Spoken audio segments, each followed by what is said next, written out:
The Eastern Conference play-in game last night. The 7-seed Boston, the 8-seed Washington. Winner will get Brooklyn. 30 seconds to go in the half. Wizards have the lead, and Russell Westbrook is feeling it. Alex Len.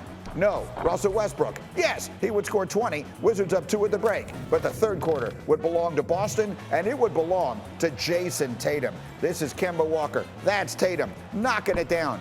He had 13 points was the lead, and he was just getting started. Tatum not done. Celtics up by 10. Tatum backing down Bradley Beal.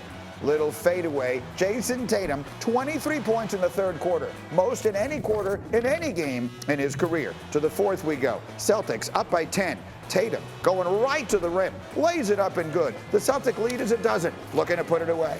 Boston by 15. Tatum stepping back for the three. Jayson Tatum would score 50 points.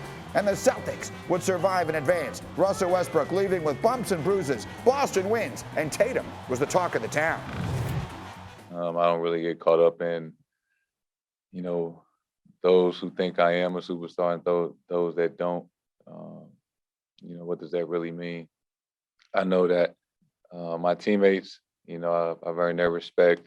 I've earned the respect of the guys that I play against. It didn't matter who was in front of him, and that's been something that I've been trying to tell his for years.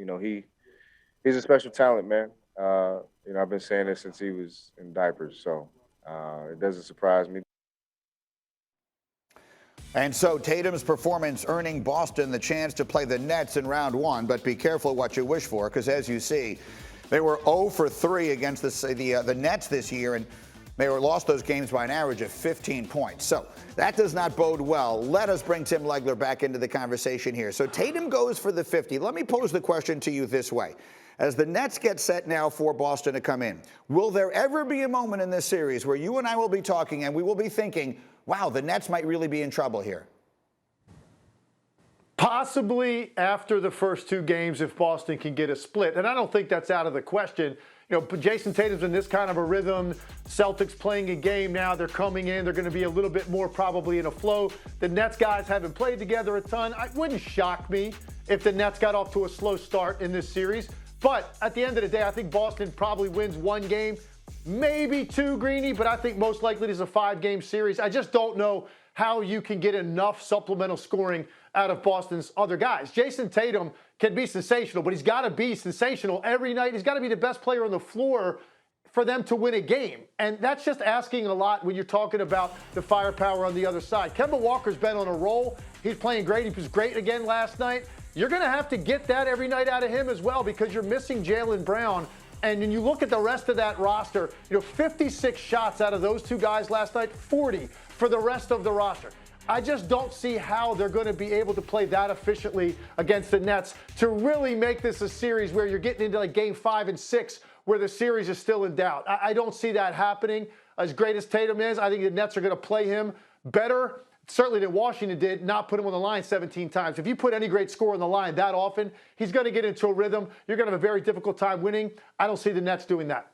Yeah, Tatum was 17 of 17 from the free throw line last night. So that was last night's game. Now let's look ahead to tonight. The Lakers and the Warriors, and this is, look, in his own unique way, it's one of the most anticipated games that we've ever seen. So let's talk about LeBron James. What should the fans be looking for from him tonight? What do you expect him to come out looking to do? I think he's going to control the game a lot in this one from the post. And I think he understands how important the three-point shooting is from their core role players. And LeBron's going to get those guys involved. We know he can take over the game as a scorer when he wants to. And he's going to have some matchups in this. He's going to go up against Draymond Green. Wiggins is going to get him some. You got Kevon Looney back there as a protector. LeBron James is going to have matchups I think he believes he can win as a scorer when he needs to. But this team is really dangerous when the three-point shooters get involved. So I think LeBron, particularly if that ankle is not 100% and he's not going to have that lift and that speed up the floor, finishing the way that he does in the open floor above the rim, I think you're going to see him more back guys down, play a little bit more of a half-court, pick-you-apart game as a point guard. That's what I think LeBron James' approach will be in this one. But most important element of this game by far is how the Lakers defend Steph Curry. And is their communication tight, their switches, their jump outs? Do they pick them up in transition with the right personnel? I think Steph Curry might set a record tonight for the distance he's going to cover in a game without the basketball. Lakers have to defend that to win the game. Thank you for watching ESPN on YouTube. For live streaming sports and premium content, subscribe to ESPN+.